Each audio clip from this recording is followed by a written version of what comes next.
ఎవరో కష్టపడి ఫలితాలు సాధిస్తే ఆ కష్టానికి తానే కారణమని క్రెడిట్ కొట్టేయడంలో ఆయన ఎప్పుడూ ముందుంటారు. రాత్రి పగలు అనే తేడా లేకుండా కష్టపడి టీడీపీని నిలబెట్టింది ఎన్టీఆర్ అయితే ఆ పార్టీని ఎంతో సులువుగా తన సొంతం చేసుకున్న ఘన చరిత్ర గల నాయకుడైన అలాంటి నేత తాజాగా మరొక గోబెల్స్ ప్రచారం మొదలుపెట్టారు. వైఎస్ జగన్ హయాంలో తెచ్చిన ప్రాజెక్టులను తమ ప్రభుత్వంలో వచ్చాయని ఎల్లో మీడియాలో పబ్లిసిటీ చేసుకుంటున్నారు. 7 నెలల కాలంలో రాష్ట్రానికి ఒక్క ప్రాజెక్టు కూడా తీసుకురాలేని చంద్రబాబు వైఎస్ జగన్ పాలనలో రాష్ట్రానికి వచ్చిన green energy plant, bulk drug park తామే తెచ్చినట్టు తప్పుడు ప్రచారం చేస్తున్నారు. చివరికి రైల్వే జోన్కు వైఎస్ జగన్ ప్రభుత్వం కేటాయించిన 52 ఎకరాల భూమి కూడా తమ హయాంలోనే ఇచ్చినట్లు ఎల్లో మీడియాలో తప్పుడు రాతలు రాయిస్తున్నారు.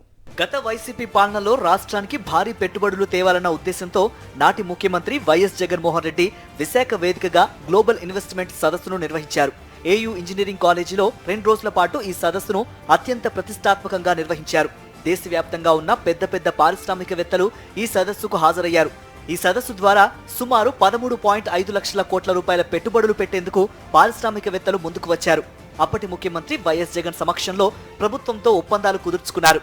ఈ 378 ఒప్పందాల ద్వారా యువతకు ప్రత్యక్షంగా పరోక్షంగా 6 లక్షలకు పైగా ఉద్యోగ ఉపాధి అవకాశాలు లభిస్తాయని జగన్ ప్రభుత్వం ప్రకటించింది. ఈ ఒప్పందాల్లో భాగంగానే ఎన్టీపీసీ గ్రీన్ ఎనర్జీ ప్లాంట్ నాటి వైఎస్ జగన్ ప్రభుత్వంతో ఎంఓయూ కుదుర్చుకుంది. ఎన్టీపీసీ గ్రీన్ ఎనర్జీ ప్లాంట్ శంకుస్థాపన చేసే సమయానికి ఎన్నికల షెడ్యూల్ విడుదల కావడం, ప్రధానమంత్రి బిజీగా ఉండడంతో గత ప్రభుత్వ హయాంలో జరగాల్సిన శంకుస్థాపన ప్రారంభోత్సవ కార్యక్రమం వాయిదా పడింది. ఈ ప్రాజెక్టుకు అవసరమయ్యే 1300 ఎకరాల భూమిని అనకాపల్లి జిల్లా అచ్యుతాపురంలో నాటి జగన్ ప్రభుత్వం కేటాయించింది. ప్రాజెక్టుకు సంబంధించి అన్ని అనుమతులను మంజూరు చేసింది.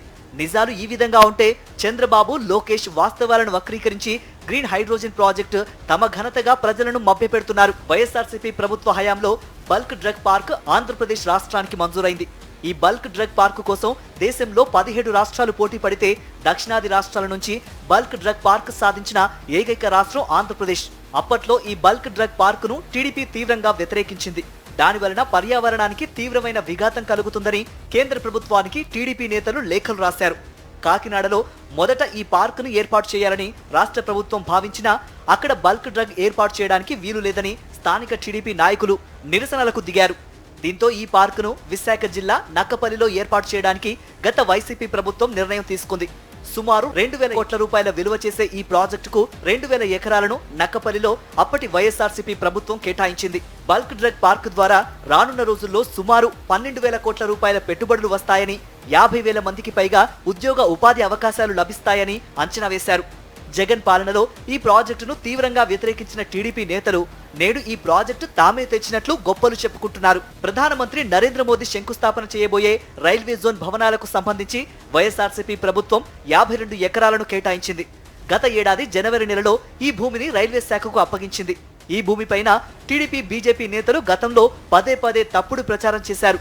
జగన్ సర్కారు కేటాయించిన భూమి లోతట్టు ప్రాంతంలో ఉందని, మునిగిపోతుందంటూ ప్రజలను, రైల్వే అధికారులను భయభ్రాంతులకు గురిచేశారు.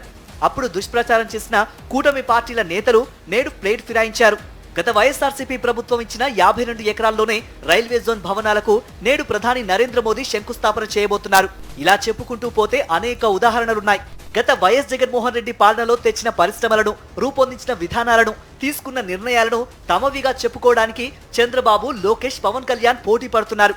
కూటమి నేతలకు నిజంగా రాష్ట్ర ప్రయోజనాల పట్ల చిత్తశుద్ధి ఉంటే వాల్తేర్ డివిజన్తో కూడిన రైల్వే జోన్ తెచ్చి తమ నిజాయితీని నిరూపించుకోవాలని రాజకీయ విశ్లేషకులు అభిప్రాయపడుతున్నారు. అటువంటిదేమీ చేయకుండా గత వైఎస్ఆర్సీపీ ప్రభుత్వ హయాంలో తెచ్చిన ప్రాజెక్టులు తమవిగా చెప్పుకోవడం అసమర్థతే తప్ప మరొకటి కాదని వారంటున్నారు.